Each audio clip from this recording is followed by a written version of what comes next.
Bueno, y seguimos aquí en la central de RPP y como ustedes saben ya desde hace algunos días hemos inaugurado una secuencia que se llama El Poder en tus Manos y que tiene como principal objetivo informarle a los televidentes de qué se trata todo este asunto previo a la campaña electoral, las elecciones que se van a llevar a cabo el próximo año, porque más allá de saber lo básico, ¿no?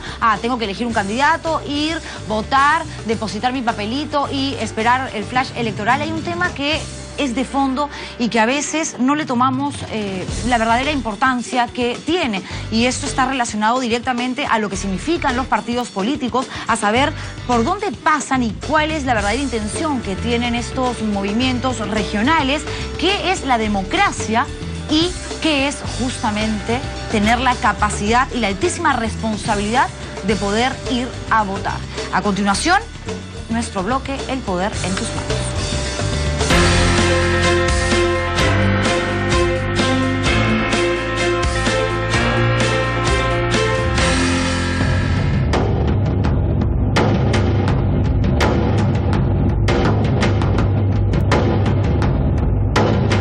Observamos decenas de anuncios, letreros y publicidad que nos lleva a optar por un partido político para darle nuestro voto y con ello la representación de nuestros derechos. Pero la realidad es otra, pues los peruanos no se sienten representados por sus autoridades. Leer lo que la gente necesita. Ese es uno de los puntos claves para Percy Medina, jefe de la misión de IDEA Internacional en el Perú. Es fundamental tener organizaciones que estén vinculadas con la gente, que sepan leer lo que la gente quiere, necesita, y para que las elecciones entonces no elijan improvisados, sino elijan a personas que pueden representar a los ciudadanos. Ese es el sentido de un partido en una democracia representativa, ser un vehículo para la participación política democrática de los ciudadanos. Jessica Clavijo, representante del Jurado Nacional de Elecciones, considera que la inscripción de un gran número de partidos políticos puede ser contraproducente debido a que los electores no tienen el tiempo suficiente para comparar propuestas. En el último proceso electoral se dio de baja más o menos a más de un centenar de organizaciones políticas porque no pasaron la barrera electoral. Es decir, quizás el abanico de posibilidades no debería ser tan amplio, sino más bien concentrarnos en un grupo de organizaciones políticas que estén fortalecidas y que representen realmente a los intereses de la comunidad. La crisis de representación y los múltiples casos de corrupción han generado desconfianza en la población. Según el último estudio realizado a nivel nacional por el Instituto Integración, solo 13% de los peruanos confía en los partidos políticos. A esto se suma la aparición de nuevas organizaciones políticas, entre partidos de alcance nacional, movimientos regionales y locales. Yo espero que la prioridad pueda ser dar mejores normas para la selección de los candidatos.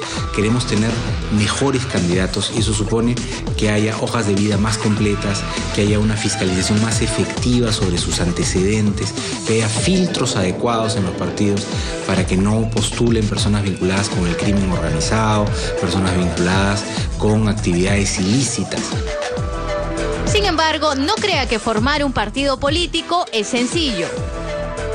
Ahora, hay que decir que hacer un partido no es pues como hacer un club de futbito, ¿no? Primero debe comprar el kit electoral en la OMPE, cuyo costo no supera los 100 soles. Luego recolectar más de 500.000 de firmas y presentar su solicitud ante el Jurado Nacional de Elecciones. Si estos pasos le parecieron sencillos, quizás debería saber que cada voto equivale a más de $1 de inversión. Si se aprueba esta nueva ley de partidos y yo no cumplo como organización política con las reglas de financiamiento partidario, podría quedarme sin la inscripción, se podría cancelar mi inscripción y tendría que iniciar nuevamente la inscripción. Si bien es cierto, se propugna que se brinde financiamiento público directo, es decir, dinero a los partidos políticos, también la exigencia ha subido, la valla va a ser más alta. Van a haber multas que se deberían hacer efectivas y también podríamos llegar a la cancelación o suspensión de una organización política. Tome en cuenta que estos pasos pueden tardar varios años y que los especialistas aconsejan que las personas que desean iniciar vida política lo hagan junto a un partido con el cual tienen afinidad. En la actualidad hay 20 partidos inscritos para las elecciones del 2016 y 9 en lista de espera, lo que nos indica que el abanico de opciones será amplio y el trabajo de la población para una buena selección también. Qué triste, qué terrible. Solamente el 13% de los consultados, según un último estudio de Integración, tiene fe, confía, le da algún tipo de valor a los partidos políticos. Y ojo, esto no es culpa de los electores, de los ciudadanos comunes y corrientes. Esto es culpa de los políticos que no han hecho nada para fortalecer la democracia a través justamente de los cimientos que tiene que tener un partido político. ¿Por qué? Porque hemos visto ya los niveles de corrupción a los que hemos llegado. Además, los antecedentes de varios aspirantes a diferentes cargos que luego, cuando han llegado al poder, se han olvidado de todo o nos han dado tremenda sorpresa cuando hemos venido a descubrir que eso de que tenían 3 o 4 maestrías es mentira, que además tienen 3 hijos a los que no mantienen, que estuvieron presos. Señores, acá no se trata de que qué malos son los peruanos, no, el electorado de este país es terrible, no quiere, no confía en la política, no confiamos porque no nos dan pie justamente a confiar. ¿Dónde está la credibilidad perdida? Pero eso no es todo, Integración lo que ha arrojado es que el 13% de la gente consultada no cree en los partidos políticos, pero lo peor es lo que, por ejemplo, recogió un equipo de RPP en Huancayo, porque estamos recorriendo todo el país dentro de esta figura, dentro de esta campaña del poder en tus manos, y le han preguntado a la gente si saben lo que es un partido político y algunos ni siquiera saben qué significa. Veamos la encuesta. Entiendo que son organizaciones que deberían estar bien formadas, que deberían tener experiencia con gente que nos dé garantía de gobierno, ¿no? Y que sepa qué es gobernar políticamente. Una agrupación de personas que tienen un objetivo, ¿no? Sea una ideología o una forma de pensamiento. Partidos son organizaciones jurídicas que no tienen personalidad jurídica. Están conformados por ciudadanos que profesan una política, ¿no? Determinada. Puede ser izquierdistas, puede ser de la derecha, puede ser del centro, ¿no? De abajo o de arriba, ¿no? Agrupaciones que tienen, se supone, fines de lucro, ¿no? Y que van a coadyuvar con planes, entre comillas, de gobierno a su sociedad, ¿no? Y que definitivamente esperan, mediante sus planes, ¿no? llegar al poder, pero no saben cómo usarlo en realidad.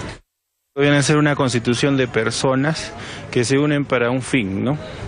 Para un fin, ya sea el fin para el gobierno, para dar ajustar en el gobierno algunos temas, digamos, que se quiera dar para el gobierno, para el pueblo, para la comunidad, el bienestar, ¿no?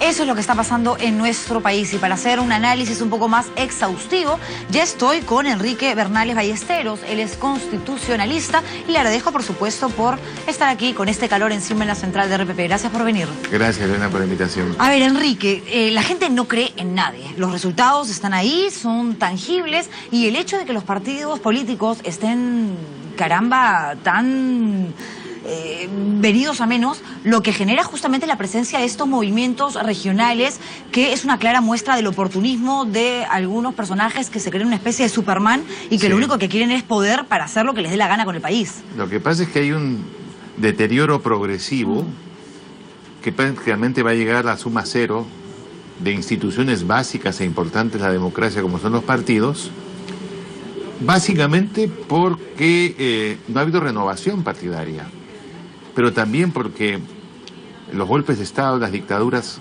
al perseguir partidos, destruyen ese núcleo de vida, de vinculación entre la organización política y la educación ciudadana. Y claro, cuando las dictaduras desaparecen, los partidos han quedado tan debilitados que ni siquiera han podido renovar cuadros. Yo creo que uno de los factores fundamentales de las crisis políticas es que no hay jóvenes dirigentes políticos en los partidos. Muchos vienen de hace 30, 40 o 50 años, tienen experiencia, pero ya no tienen el vigor, la energía para recorrer el país, para recibir a la gente, asumir sus puntos de vista, llevarlos a las alcaldías, a los gobiernos regionales, al Congreso. Entonces, ¿qué es lo que se produce? Una ruptura, un desencanto, ¿no es cierto? Yo creo que si nosotros no tomamos la decisión, si no asumimos la voluntad política de recrear partidos, de convertirlos en centros de educación política de los futuros ciudadanos, nos vamos a quedar sin partidos, y quien se queda sin partidos, decía un viejo maestro mío, Maurice Berger, se queda sin democracia. Exacto, y ahí corremos el riesgo de que justamente aparezca un dictador representante de algún movimiento regional, el próximo outsider. En la historia peruana han habido ya muchos, y bueno, existe también el riesgo de terminar siendo algo parecido a Venezuela, o sea... Pero no se puede sacrificar. ¿Qué significa outsider? Estar fuera de juego, ¿no es cierto? Dejarse o aceptar ser gobernados porque nunca estuvo en el juego, significa que creemos más en el reino de la improvisación que en el conocimiento. Desgraciadamente es así. ¿No? Pero eso es crisis política. Y mira una cosa, en Argentina, ¿qué decían los argentinos? Que se vayan todos. Fíjate lo que está pasando en Brasil con la presidenta elegida hace 2 meses con casi 60% de los votos, y ahora con las justas tiene 11, y la gente en las calles pidiendo que se vaya. La crisis en México con Peña, ¿no? Que se creyó que era una recuperación del PRI, y la gente también está en las calles exigiéndole qué pasó con los 43 desaparecidos, que quieren que vuelvan vivos, y el gobierno no tiene respuesta. En España, el bipartidismo parece que va a tener que ceder posiciones para que entre el aire renovador de Podemos y de Ciudadanos, que es lo que está pasando. Ya pasó en Andalucía. Entonces, yo creo que hay un fenómeno mundial de deterioro de la política. Y yo pienso que hay una cosa, lo digo como hipótesis. Antes, la política, el partido político era el canal único para llegar a la política. Pero en unos casos por los golpes de Estado, en otros casos por los fundamentalismos islámicos o chavistas, y en otros casos porque apareció como opción alternativa de conocimiento y de participación Internet, las redes sociales, etcétera. Mira tú lo que ha pasado hace poco en el Perú. Los partidos políticos votaron por la ley Pulpín, y vinieron los jóvenes organizados desde las redes sociales y generaron un movimiento que terminó con la ley Pulpín. Por eso, entonces, ¿qué va a pasar? Porque el político tradicional es el que tiene 30, 40 años de experiencia, que puede saber mucho pero le falta teoría, conexión. Pero no conecta con la gente, no hay o ya contacto. Generó este desencanto que es imposible de mañana recuperar la confianza en la población, pues hace que las nuevas generaciones no quieran pertenecer al partido político porque ya la imagen no les gusta, y dicen, no, nosotros nos mandamos a cuenta propia, y esto es lo que hay. Y la gente va a decir, bueno, a una persona que ya sabemos que no necesariamente haya robado, pero que estuvo relacionada a tal o cual persona y viene de este partido en el que ya no confío porque en algún momento fue gobierno o quiere seguir siendo, me voy con él. Por último... Ya. O la red social, mira, te repito el análisis. Antes, para el joven, la mujer, el ciudadano, el trabajador, para participar tenía que ir al partido. Hoy en día te dice, a mí que me dé el partido. Yo me movilizo simplemente contactándome por red social. ¿Y qué es lo que hago? Salgo a la calle y consigo destruir la repartija. ¿Te acuerdas de la repartija? No me voy a acordar. ¿No? ¿Quién acabó con la repartija? Un movimiento juvenil que nació en redes sociales. ¿Quién acabó con la ley Pulpín? La opinión pública, finalmente. La opinión pública, sí, los claro. jóvenes que salieron a la calle, los partidos tuvieron que plegarse. O sea, el partido estaba antes utilizando la frase de Belaúnde, adelante, ahora están atrás. Claro, pero muchos jóvenes que salen a la calle y que han iniciado todos estos movimientos que sirvieron para traerse abajo la repartija y la ley Pulpín, pues de repente no tienen ni siquiera intenciones políticas. Dicen, no, nosotros nos manifestamos cuando creemos que es conveniente, pero de ahí a postular, sí, a formar un partido, fíjate, de ninguna manera. Y eso sí lo hacen algunos interesados en obtener otro tipo de ventajas, y son los famosos movimientos regionales. Entonces... no, pero esos son movimientos improvisados. Por eso. Donde gente inescrupulosa crea una alianza electoral, que le dicen alianza regional, les ofrecen, te doy 500 soles si votas por mí, porque eso hemos vivido últimamente, ¿no es cierto? A veces ni 500 soles, o sea, es 2 kilos de papa. Claro, son mentiras, sí, claro. ¿no? Pero en el fondo son tantas las necesidades insatisfechas que la gente se deja arrastrar y vota por eso, ¿no es cierto? Y una vez que salen, bueno, les dan un puntapié, sí, porque claro, esos movimientos regionales no existen, son efímeros, son circunstanciales, y entonces se queda el elegido en una cúpula sin base.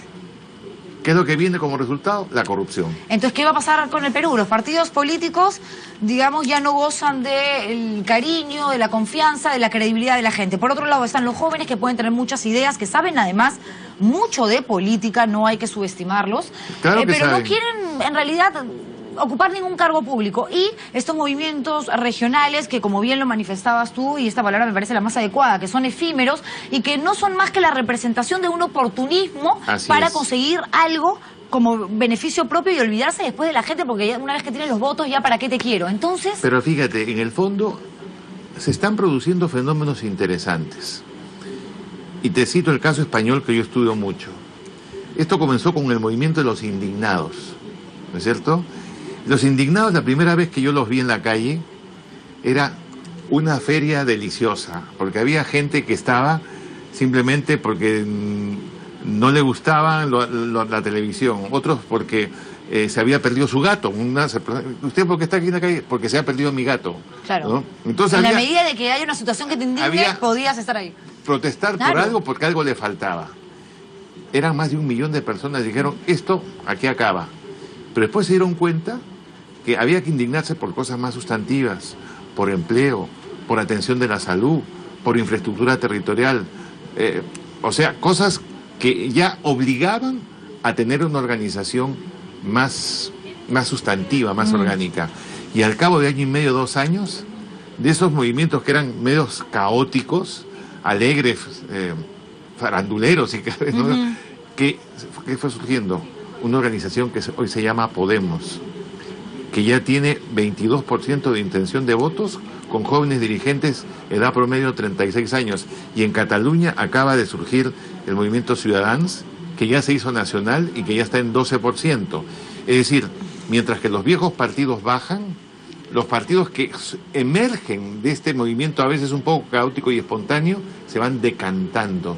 Yo creo que estamos en vísperas de una nueva manera de ser partidos políticos. Pero falta muy poco para las elecciones. ¿Qué va a suceder?